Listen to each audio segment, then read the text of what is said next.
नमस्कार, आप देख रहे हैं जन एक्सप्रेस और मैं हूं आपके साथ शुभांशी त्रिपाठी। आज की बड़ी खबर आ रही है सिंगापुर से, जहां उत्तर प्रदेश के मुख्यमंत्री योगी आदित्यनाथ ने अपने दौरे के पहले ही दिन बड़ा संदेश दिया है। नया यूपी, नया भारत और वैश्विक निवेश का नया केंद्र।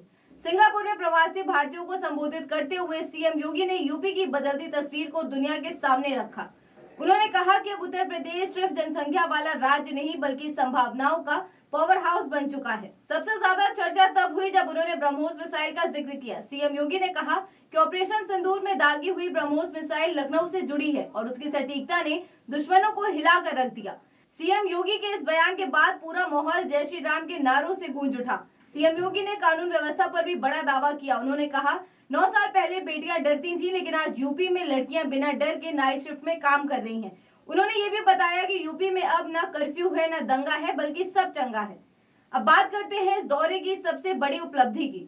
सिंगापुर में ही पहले दिन 6,650 करोड़ रुपए के निवेश के लिए 3 बड़े एमओयू साइन हुए हैं। ये समझौते ग्रुप हाउसिंग, लॉजिस्टिक पार्क और हाइपर स्केल डेटा सेंटर के लिए किए गए हैं। इन प्रोजेक्ट से 20,000 से ज्यादा युवाओं को रोजगार मिलने की उम्मीद है। सीएम योगी ने निवेशकों को भरोसा दिलाया कि यूपी में निवेश करना अब आसान है। तेज मंजूरी, मजबूत कानून व्यवस्था और बेहतरीन कनेक्टिविटी। उन्होंने बताया कि यूपी के पास 75,000 एकड़ का लैंड बैंक है और अलग अलग सेक्टर के लिए क्लस्टर तैयार किए गए हैं। साथ ही उन्होंने यूपी के इंफ्रास्ट्रक्चर की ताकत भी गिनाई। देश के सबसे ज्यादा एक्सप्रेसवे, बेहतर रेल नेटवर्क और तेजी से बढ़ता एयरपोर्ट नेटवर्क। यहाँ तक कि आने वाले समय में जेवर इंटरनेशनल एयरपोर्ट देश का सबसे बड़ा एयरपोर्ट बनने जा रहा है। सीएम योगी ने धार्मिक और सांस्कृतिक विकास का भी जिक्र किया। उन्होंने कहा कि अगर आपने 5 साल पहले अयोध्या देखी थी तो आज उसे पहचान नहीं पाएंगे। अब वहाँ त्रेता युग की झलक देखने को मिलती है।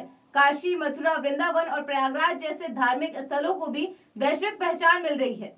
उन्होंने महाकुंभ का उदाहरण देते हुए कहा कि यहाँ करोड़ों लोग एक साथ आते हैं, लेकिन कहीं कोई भेदभाव नहीं होता। यही भारत की असली ताकत है। सीएम योगी ने भारत की वैश्विक ताकत का भी जिक्र किया और कहा कि आज भारत दुनिया की तीसरी सबसे बड़ी अर्थव्यवस्था बनने की ओर तेजी से बढ़ रहा है। उन्होंने प्रधानमंत्री नरेंद्र मोदी के विजन की भी तारीफ की और कहा कि सबका साथ, सबका विकास ही नए भारत की असली पहचान है।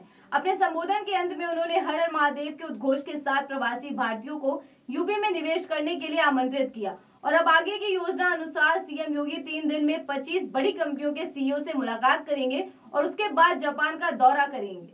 तो साफ है, यूपी अब सिर्फ एक राज्य नहीं बल्कि ग्लोबल इन्वेस्टमेंट डेस्टिनेशन बनता जा रहा है। फिलहाल इस खबर में इतना ही। आप देखते रहिए जन एक्सप्रेस। धन्यवाद।